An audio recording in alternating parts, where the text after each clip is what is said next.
Assalamualaikum warahmatullahi wabarakatuh. Alhamdulillahi rabbil alamin. Wa sallallahu ala sayyidina Muhammadin wa ala alihi wa sahbihi ajma'in. Musib jul bahi dan fut ito kadaftar membiyatan do al-wajiz li Dr. Abdul Azim al-Badawi hafizahullah.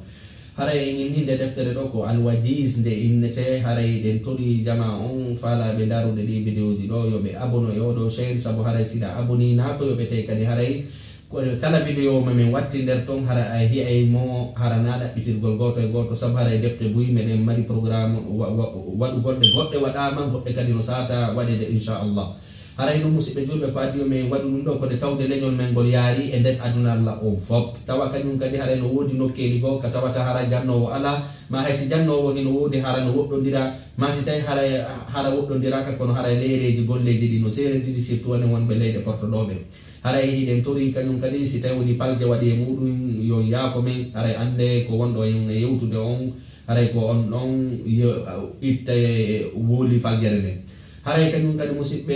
musidɓe julɓe hiɗen torondiri toujours siɗen mari ɗi internet ji gollitirgol ɗi ko allahu subhanahu wa taala faala kon sabu haray ɗino wawi wonde hujja e meɗen ɗi wawi kadi wonde hujja e hoore meɗen haray no ko ɗum woni hujja e meɗen ko yawmal qiyama a hewtoy toon haray ɗi internet ji tigui seedi to wondema haray a waɗuno ɗi kono haari koko Allah faala wonɗa e darude si tawi no woni ko fi sériji wonɗa e darude ma ko nande e muɗum film ji kañum e théâtre ji ma ɗum ay ko Allah yiɗa yarlaki e musique aji ko nande e muɗum yawmal qiyama sa hewtoy ɗon kadi ɗiɗo piiji fof ɗi seedi toto e hoore maɗa wondema haray koko boni jokkunoɗa koko boni haray musidɓe julɓe ɗi facture ji kala daarirowo ɗi internet ji ma ɗi télévision ji ko boni haray hino waywa yawɗo ka makidi soodoye bakkatuji ha ari adda ka sowdu muɗum lewru o lewruɗa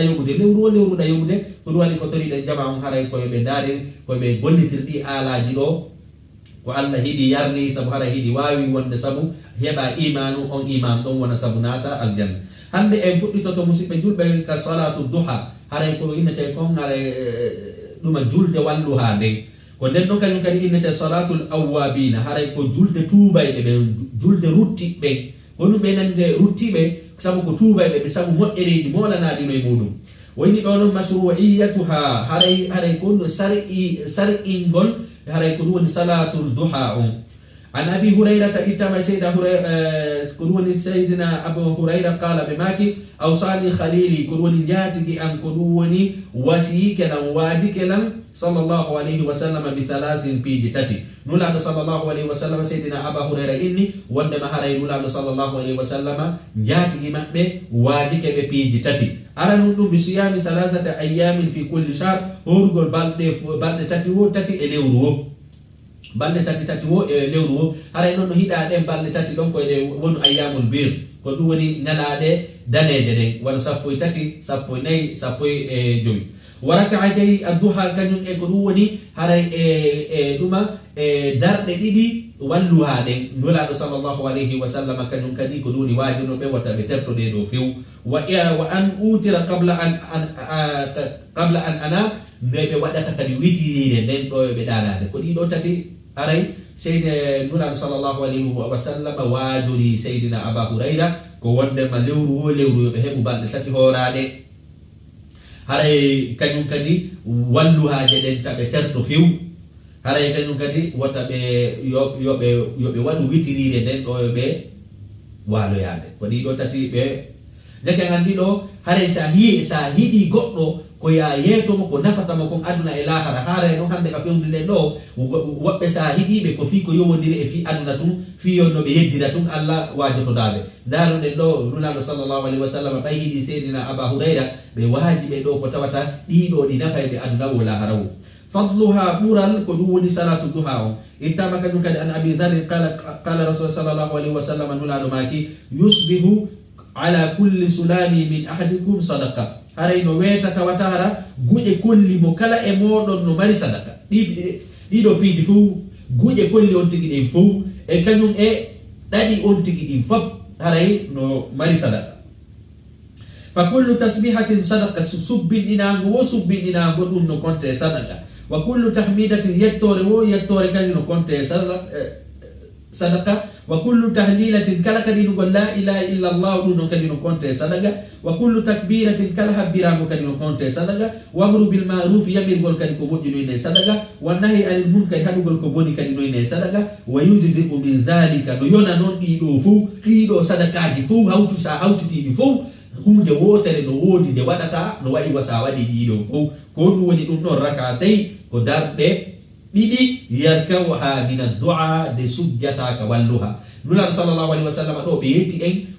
degré ko woni dole walluha o be maki wonde masa duli walluha no wayi wasahibi di sadakaji fo hay no oro hadisa kadi musibbe jumbe no tindina hunde wadare no wodi sikkube sadaka ko defugol dum adda jama'u nyama ina dum haray o yini ka hadisa do be wowlugol ko boddi ko sadaka salmingol musiddo ma juldo ko sadaka laabangol mo yeso ko sadaka toranagol mo Allah ko sadaka indugol subhanallahi ko sadaka indugol alhamdulillahi ko sadaka indugol la ilaha illallah ko sadaka indugol Allahu akbar ko sadaka indugol yamigol ko boddi ko sadaka ittugol ko boni ko sadaka jage andi sadaka on no yaaji ina indugol tum sadaka ko be ko nyal ko be no dahibe nyam wasadaqatu awsa' min zalik sadaka no yaaji buri konko jama o mi jotodo haray ko dum woni haray sa duuli darde ko wi'ete ko walluha hino waywa wadude di sadakaaji di milinti do fop dare musibbe julbe haray boddireji di wonden e accude yebo darde didi pet be julata ka walluha hino buri di sadakaaji do fop ayi ay goddo no tamo e dugol sumbi bi ittane mabbe be sadaka ko nande mudum e ko nande mudum chako e piiji ko yidete sadakaaji mawnude ko dum woni juldo ko si andudo si ko moddi e ko buri moddude hawtiti o detta ko buri moddude ko woni juldo bardo hakkille o juldo bardo hakkille o si peeji didi moddi hawtiti ko burdo moddude on tigi dettata si peeji bonni kadi didi hawtiti o dettata didi kala si tawi no woni be o detta min babe ittirar tawa be o detta o takika be o detta ko lorra burka jasude kan kadum mo dettata ko dum woni juldo jogido hakkille adadu raka'atiha haray non kadum kadi darde walluwa on ko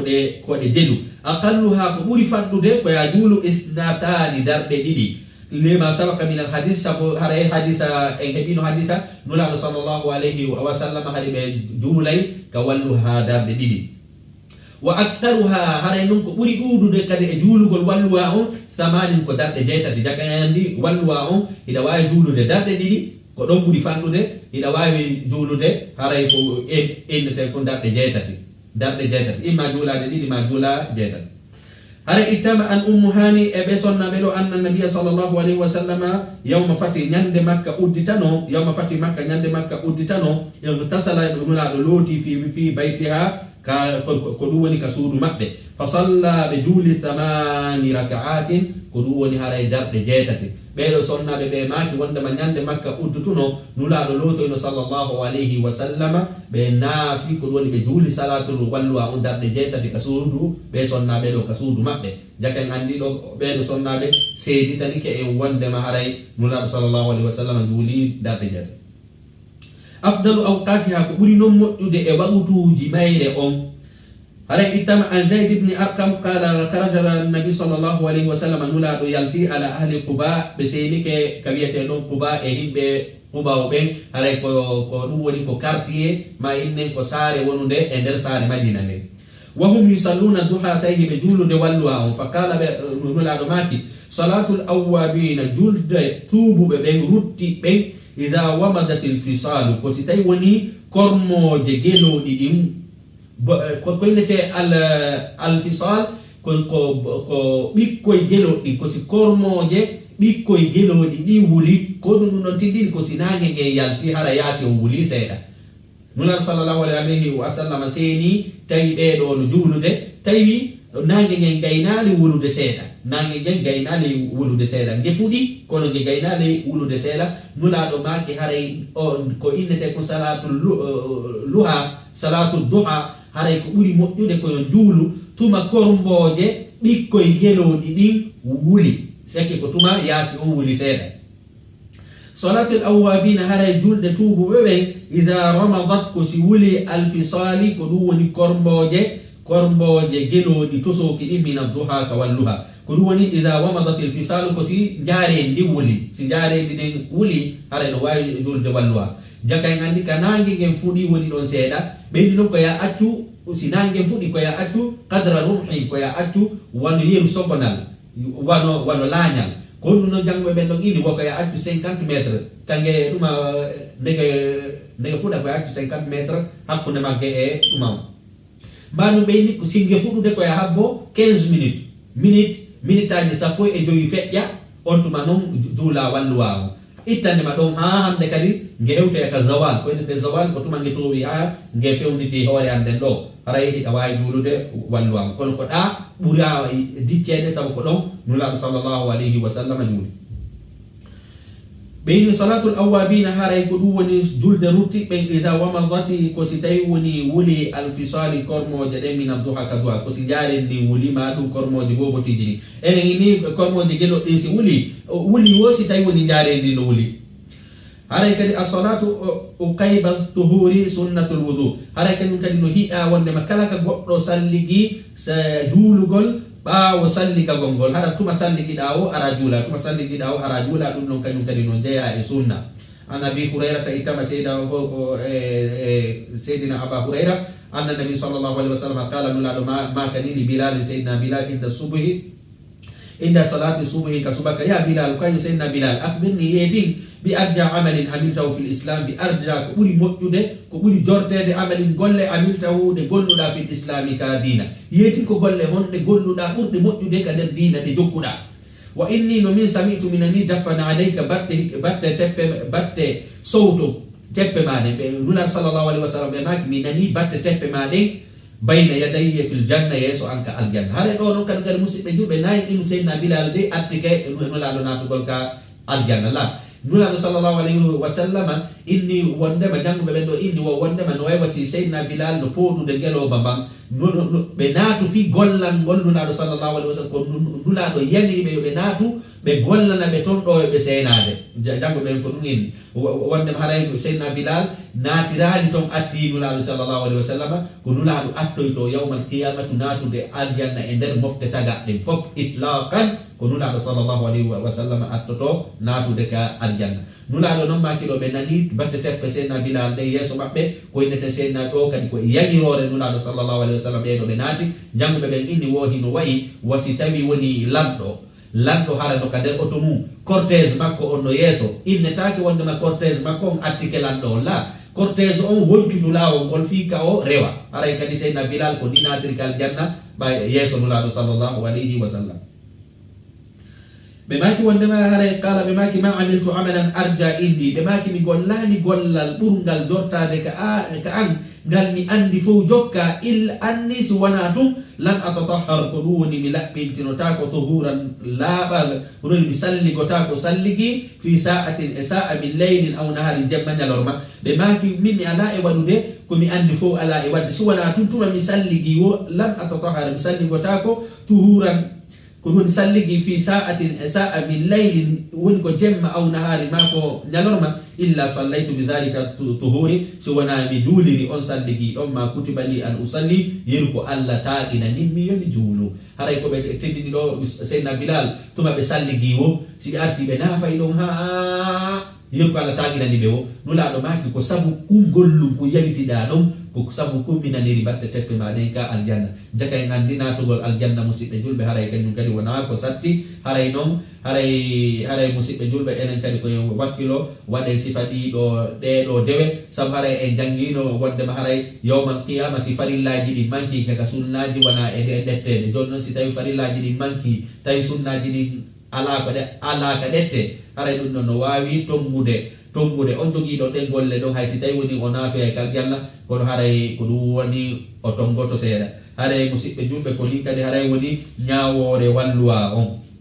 joni ko salatu duha haray noon jumhuril ulama haray hooreɓe karam koɓɓen fof no fotti wondema haray juulugol ɗum ɗo ko moustahab haray no moƴƴiriji molanaɗino e muɗum haray en andi jakay ɗa wawi juulude ɗe ɗiɗi ɗa wawi juulude ha timma jeetati ɗum ɗo fof haray no tabiti ka sunnanulaɗo sallllahu alayhi wa sallam haray kañum kadi si nangue fuɗi koye accu ɗon sige fuɗude muñoɗa ɗon wano minute aji 15 on tuma haray ko ɗa wawi juulude walluwa on ɗon ɗa wawi juulude ɗon ha ka zawal ka wiyete ɗon zawal hanga ka tumbere ñalorma haray ɗa wawi juulude walluwa o haray kanyum kadi moƴƴereji heewɗi no e muɗum wano no hirden ɗo ni haray kanyum kadi ko ɓuri moƴƴude kala ka tuma sallikiɗa o koye ar juula hayso ko darɗe ɗiɗi Allah taginanma haray ɗawa julde ɗin eɗe siɗa salliki noon hay ko wagutuji añaɗi hiɗa wawi juulude alal qawli sahih haray par ce que haray ɗum ɗon ko ɗum ɗon inete ko haray ko sunnaji jogiiɗi sababuji ɗin haray ɗin ɗon ɗa wawi ɗi waɗude hay ka haɗa ɗon haray musidɓe julɓe hiɗen tori kala ɗo darude o vidéo ɗo hiɗen toriɓe du'a o hiɗen yaɓiri kadi jama on haray ko ɗum woni abonagol e oɗo chaine fi yoɓe waw darde ɗi darsuji ɗo yo Allah taw hara ko hunde moƴƴere hara kadi hunde nden ko fi Allah waɗira wona fi yiigo e ko nande ɗin ɗon piiji wa akhiru dawana an alhamdulillahi rabbil alamin wassalamu aleykum wa rahmatullahi wa barakatuh.